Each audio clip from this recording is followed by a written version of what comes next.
Halo semuanya, perkenalkan nama aku Zaskia Kamila Nurhaliza. Di sini aku bakal ngejelasin beberapa materi pengantar akuntansi, yaitu ada materi inventory, account receivable, not receivable, terus ada bank rekonsiliasi, dan yang terakhir ada aset tetap. Jadi kita langsung aja ke soal yang pertama, yaitu mengenai inventory. Di sini sudah ada petunjuk bahwa kita disuruh menggunakan metode persediaan periodik. Nah, kalau misalnya metode periodik ini kita menggunakan tabel yang berbeda, yaitu tabel penjualan sama tabel pembelian itu dipisah.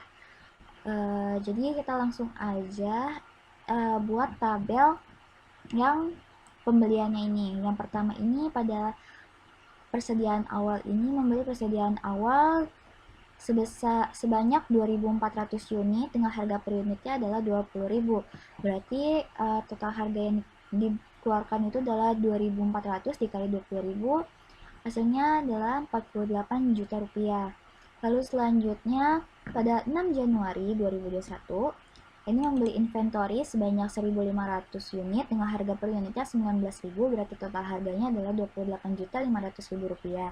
Lalu pada tanggal 10 Januari membeli inventory sebanyak 3.000 unit dengan harga per unitnya 23.000, berarti total harganya adalah 69 juta rupiah.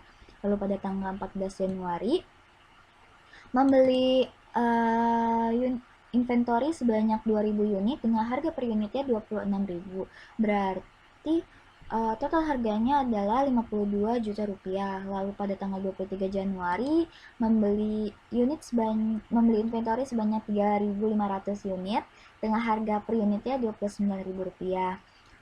Berarti total harganya yang dikeluarkan adalah 101.500.000 rupiah. Dan yang terakhir ada pada tanggal 28 Januari 2021 membeli inventory sebanyak 1.000 unit dengan harga per unitnya adalah 31.000, berarti total harganya adalah 31.000 rupiah. Jadi total unit yang kita beli pada bulan Januari ini adalah 13.400 unit dengan total harganya keseluruhan adalah 330 juta ribu rupiah. Lalu kita selanjutnya ke tabel penjualan. Di sini sudah diketahui bahwa selama bulan Januari ini terdapat 11.300 unit yang terjual dengan net sales 347 juta ribu rupiah. Lalu kita tulis nih di sini net sales-nya. Selanjutnya kita langsung ke metodenya, yaitu metode FIFO. Metode FIFO di sini itu berarti first in first out, yang pertama kali masuk ke gudang, yang pertama kali itu juga yang keluar dari gudang, alias yang pertama kali itu juga yang terjual. Jadi yang terjual itu pertama kali adalah 20 yang di 2.400 unit dengan harga per unitnya 20.000. Berarti total harga yang terjual adalah 48.000. Berarti dia ini masih ada 8.900 unit lagi yang perlu terjual. Lalu kita ambil dari yang 6 Januari ini.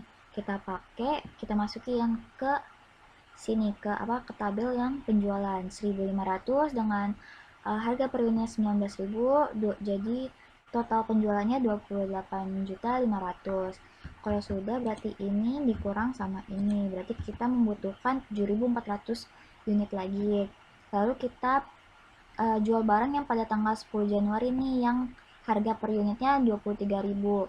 Kita ambil semuanya, yaitu 3.000 unit dengan harga per unit 23.000. Berarti total yang terjual adalah 69 juta rupiah. Berarti sudah terjual sebanyak segini, berarti sisa 4.400 unit lagi nih yang terjual. Terus kita ambil lagi nih yang pada tanggal 14 Januari dengan harga unitnya yang 26.000 per unit. Kita ambil semuanya 200. Kita habisin stok yang tanggal 14 Januari 2.000 dikurang 2.000, berarti total penjualnya 52 juta rupiah. Lalu selanjutnya ke tanggal 23 Januari, berarti sisa unit yang kita jual ini ada 2.400. Berarti kita ambil harga per unit yang di tanggal 23 Januari 29.000. Berarti 2.400 dikali 29.000 hasilnya adalah 69.600. Berarti total HPP-nya adalah 2.600.000 2.267.100.000 itu total HPP-nya pada penjualan terjual 11.300 unit. Lalu untuk menghitung persediaan awal ending inventory-nya adalah total harga dikurang oleh HPP. Jadi hasilnya adalah 62.900.000 dan untuk mencari gross profit rumusnya adalah net sales dikurang sama HPP. Jadi gross profit pada metode FIFO ini kita nemu 79.900.000 rupiah. Lalu selanjutnya adalah metode average atau metode rata-rata. Di sini kita pakai rata-rata harga unitnya. Di sini kan sama kayak yang metode FIFO tadi yang kita itu, cuma bedanya di sini kita ngitung rata-rata dari total harga sama total dari unit yang kita beli. Total harga sama total unitnya berarti 330 juta dibagi sama 13.400, maka harga per unitnya ada rata-rata harga per unit adalah 24.627 rupiah. Lalu di sini kita nulis net sales lagi, akan tabel penjualannya ya guys. Kita tulis HPP-nya berarti kan di sini diketahui sudah terjual 11.300, berarti 11.300 dikali rata-rata harga per unitnya yang ini yaitu 24.627, maka total HPP-nya adalah 278.283.582 rupiah. Lalu persediaan akhirnya adalah tadi berapa? 330 juta ribu rupiah dikurang 278.283.582 rupiah. Totalnya jadi 51.716.418 rupiah. Lalu gross profitnya HPP dikurang sama net sales. Berarti hasilnya adalah mendapatkan gross profit 68.716.418 rupiah. Jadi itu adalah metode FIFO dan metode average. Itu dia jawabannya. Oke, kita lanjut ke soal nomor 2, yaitu mengenai akurasi tabel sama notrasi tabel. Nah, yang soal pertama ini, instruksinya ini kita disuruh mencatat beban akun yang tak tertagih, atau maksudnya itu estimasi beban yang tak tertagih pada tahun 2018 ini ya. Jadi di sini si perusahaan ini disuruh mencatat adanya kemungkinan terburuk jika customer ini gak bakal bayar.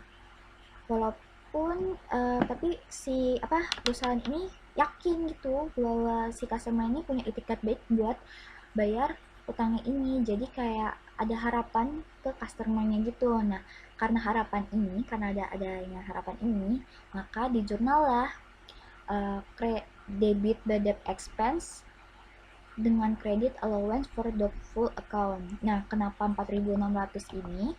Karena 600-nya ini di debit. Maka dia menambahkan cadangan hutangnya nih yang 4.000. Jadi 4.000 ditambah 600 sama dengan 4.600. Kalau misalnya dia a credit balance, maka baru dikurang 4.000 dikurang 600 dolar.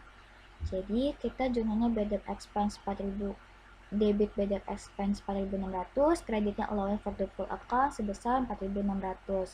Lalu selanjutnya kita ke statement of financial position-nya, yaitu di sini bahwa yang kita ketahui nih akurasi payable-nya ini sebesar 130.000 dolar. Lalu dikurangin sama cadangan hutangnya nih sebesar 4.000 dolar. Kenapa kita nggak pakai 600 ya? Karena kan 600 nya udah di jurnal di atas, jadi nggak perlu lagi di jurnal di bawah, cukup aja yang di atas. Jadi 130.000 dolar ini dikurang sama 4.000 jadinya 126.000 dolar. Akurasi payable dikurang sama loan for the full account.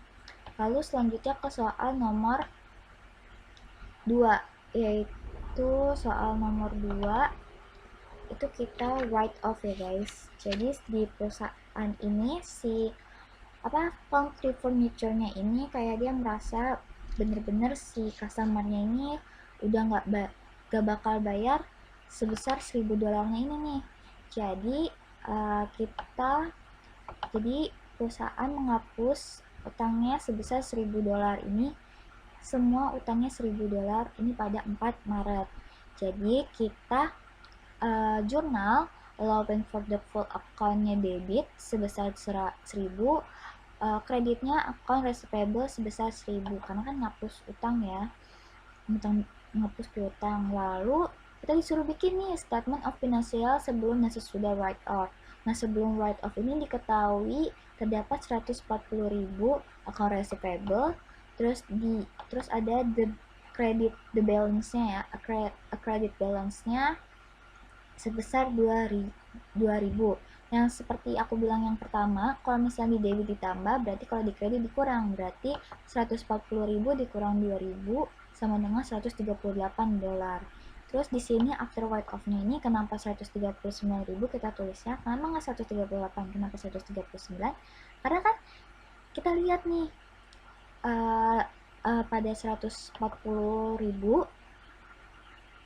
after write off kan di sini udah di jurnal sebesar 1.000, otomatis semua utang yang di sini pasti sudah dikurangin 1.000, jadi 140.000 dikurang 1.000 itu 139.000, jadi after write off-nya adalah 139.000. Allowance the full account-nya juga sama, ini kan 2.000, karena sudah dikurangin 1.000 maka 2.000 kurang 1.000 adalah 1.000, jadi 139.000 dikurang 1.000 jadi 138.000. Ini udah balance ya mereka before sama after write off-nya. Lalu selanjutnya ke nomor 3. Di sini yang nomor 3A itu kita disuruh menjurnal transaksi The Hive Co. Di sini pada tanggal 1 November itu ada debit not receivable sebesar $30.000 dan kreditnya cash $30.000. Si Leon ini nge-notes sebesar $30.000 secara cash dengan notnya 8%, terus tahunnya dengan 1 tahun waktunya. Lalu 11 Desember ini masuk juga nih debit not receivable 113.500, kreditnya sales revenue 13.500. Kenapa kreditnya sales revenue? Karena kan dia sold goods, dia menjual barang si Wainwright. Waktunya itu dia punya waktu 90 hari dengan 8% notes. Lalu 16 Desember ini ada exchange outstanding account receivable, berarti kita ngejurnalnya debit not receivable 8.000, kreditnya account receivable sebesar 8.000. Si Leong ini waktunya 6 bulan dengan notes sebesar 9%. Lalu yang terakhir tanggal 31 Desember ini kita jurnalnya disuruh accurate interest revenue on all not receivable. Jadi kita menjumlah semua not receivable si Leon, Wainwright, sama Leong. Kita jumlah semuanya. Kita kalkulasiin si Leon itu kan 30.000 nih. 30.000 dikali 8% notesnya 8%, 2 per 2, waktunya 2 per 12. Kenapa 2 per 12? Karena kan di sini kita ngejurnal di tanggal 31, dari November ke 31 itu kan cuma 2 bulan doang, berarti kan 2 per 12, berarti interest receivable itu adalah $400. Terus ada Wainwright itu 13.500, notnya itu 8% dikali 20 per 360. Kenapa 20? Kan 11 ke 31 Desember itu baru 20 hari, berarti kan 20 per 360 hari, berarti interest revenue dari Wainwright itu adalah $60.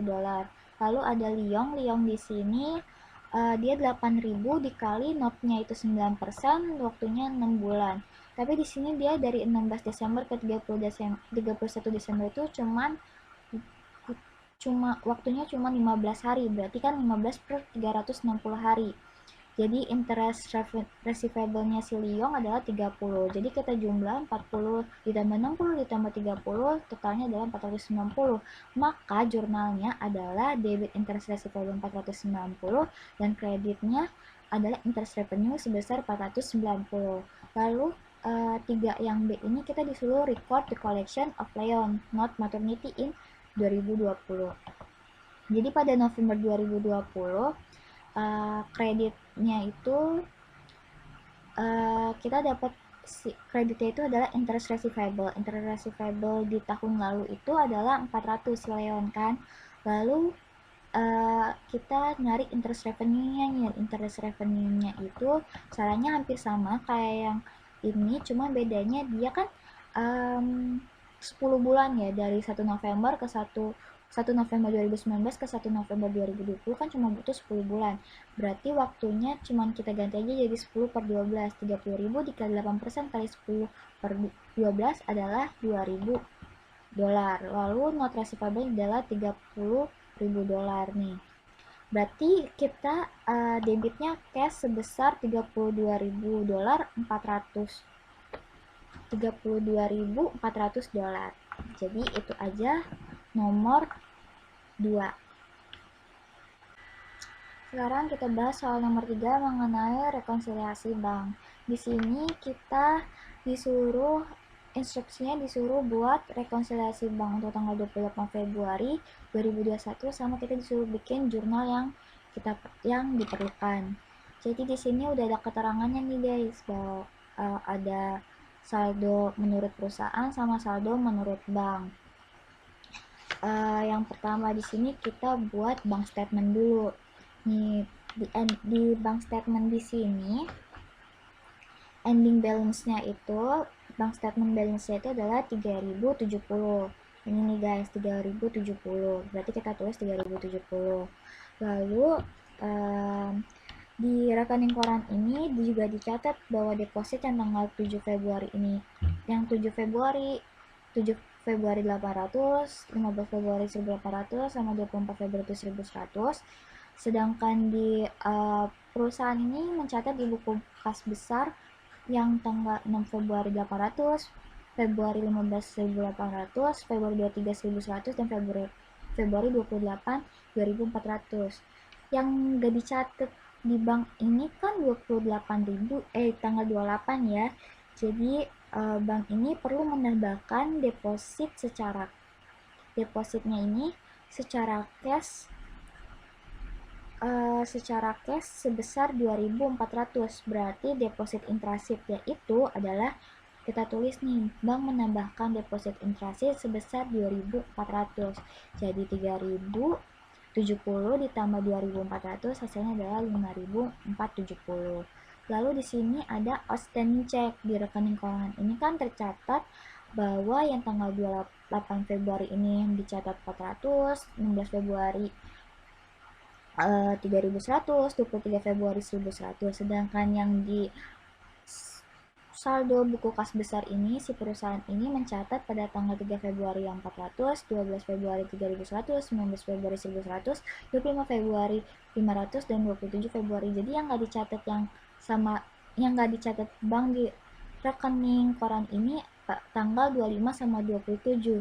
Jadi bank mengurangi secara cash sebesar 500 tambah 900 itu 1.400. Jadi mengurangi outstanding check sebesar 1.400 di bank.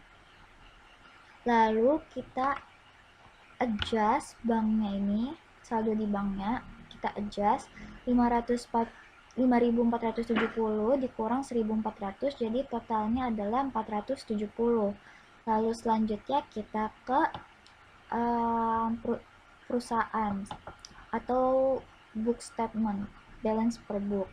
Nah, balance per book di sini kita ketahui ada 4.095 dolar. Terus di sini juga di rekening koran tercatat nih ada service charge sebesar 10.000 dolar, tapi di perusahaan tidak dicatat. Makanya perusahaan mengurangi secara cash sebesar 10.000 dolar untuk service charge. Jadi kita service charge mengurangi di perusahaan secara cash 10.000 dolar. Lalu ada NSF check ini sebesar 700.000 tercatat di rekening koran tetapi tidak ada di buku besar, jadinya mengurangi cash perusahaan sebesar 700 dolar. Lalu di sini ada bank ini mencatat penambahan not receivable sebesar 1.000, berarti menambah kas perusahaan sebesar 1.000, kita tulis. Lalu selanjutnya ada rent expense. Rent expense di rekonsiliasi ini dicatat sebesar 330.000, tetapi di perusahaan belum dicatat, berarti dia mengurangi kas perusahaan sebesar 330.000. Nih, dikurangin 330.000. Lalu yang terakhir di sini adalah interest revenue. Ada penambahan interest revenue sebesar 15.000 pada ini, tapi di perusahaan belum dicatat, berarti ada penambahan kas pada ada penambahan sebesar $15.000 secara cash di perusahaan. Ini di sini 15.000. Jadi biar gampang di sini kita pisahin aja nih yang ditambah sama yang dikurang. Yang ditambah kita jumlahin 1000 sama 1015 jadi 1015. Jadi 4095 ditambah 1015 adalah 510. 5110. Sedangkan yang mengurangi kas perusahaan ini ada 1000, ada 10, 70, 700, 330, kita jumlah semua. Total yang mengurangi kas perusahaan itu adalah 1040. Jadi 5110 dikurang 1040, totalnya adalah 470. Jadi antara bank statement sama perusahaan ini sudah balance ya, sama-sama $470. Lalu kita bikin jurnalnya nih guys. Tanggalnya sama semua, 28 Februari 2020 semua. 2021 semua. Ini salah, mohon maaf. Terus kita bikin jurnalnya. Kan ada pengurangan cash pada perusahaan kan. Ada penambahan cash pada perusahaan. Nih, bank collection of note receivable sebesar $1.000. Berarti debit cash sebesar 1.000, terus note receivable-nya ini kredit sebesar 1.000. Lalu di sini juga ada penambahan cash pada perusahaan sebesar $15. Berarti cash yaitu debit cash $15, kreditnya interest revenue sebesar $15. Lalu selanjutnya di sini ada bank service charge, itu berarti pengurangan kas pada perusahaan, berarti yang dikredit itu kasnya. Jadi bank service ini dia debit, bank service charge-nya debit, bank service charge $10, cashnya kredit $10. Lalu di sini yang NSF check itu account receivable, debit account receivable sebesar $700, cashnya kredit $700. Lalu yang terakhir ada rent expense. Rent expense-nya kan mengurangi juga nih, mengurangi kas perusahaan, berarti karena dia beban dia taruh di debit. Debitnya itu $330.000, $330.000, kreditnya adalah cash $330.000. Jadi $330, not with ribu ya guys, sorry, my bad. Jadi kita totalin semua, yang di debitnya berapa, yang di kreditnya berapa. Yang di debit 2055, yang di kredit 2055, berarti mereka sudah balance. Berarti sudah guys, berarti soalnya sudah selesai. Dan yang soal terakhir adalah soal nomor 4, ini mengenai aset tetap dan tidak tetap. Sini ada 4 bobot soal, terus kita langsung lanjut aja ke soalnya. Nomor 4A ini mengenai depresiasi. Kita disuruh bikin accumulated depreciation sama record the sale of the plan. Jadi di sini kita ketahui, kita nyari depresiasi expense dulu nih. Di sini kita disuruh menggunakan metode straight line method. Nah, straight line method itu gimana sih caranya? Caranya rumusnya gampang banget. Yang pertama ini adalah account equipment cost dikurang residual value dibagi sama useful life. Jadi di sini kan udah diketahui nih, equipment cost-nya itu sebesar 38.700.000. Dikurang residual value-nya juga udah diketahui di sini sebesar $3.500. $3.500.000. Lalu useful life-nya itu selama 6 tahun, berarti dibagi 6 tahun. Jadi total depresiasinya itu adalah $5.866.667. Lalu selanjutnya ini kita, karena si airplane-nya ini ternyata cuman dipakai terbang selama 3 tahun doang nih. Lalu pada tanggal 1 Januari 2019 baru deh dijual sebesar 9.300.000 dolar. Jadi kita bikin akumulatifnya selama 3 tahun dipakai. Pada tahun 2016 harga perolehannya sama depreciation-nya itu selalu sama ya setiap tahunnya, cuman yang bedanya itu accumulated depreciation sama book value-nya doang. Harga yang diperoleh itu accumulated depreciation-nya itu sama yang di sini, yaitu 5.866.667 dolar. Lalu pada tahun kedua alias tahun 2017 ini tinggal ditambahin aja nih. Pokoknya depreciation ini ditambah ini maka jadinya 11.733.334 dolar. Dan di tahun yang ketiga sama kayak yang tadi, ini tinggal 5.000 ini ditambah sama 11.000 maka hasilnya ketemu 17.600. Kalau untuk book value-nya itu cuman kayak harga peroleh dikurang sama accumulated depreciation. Jadi hasilnya segini semua. Lalu selanjutnya kita nge-record si penjualan pesawatnya ini nih pada tanggal 1 Januari 2019.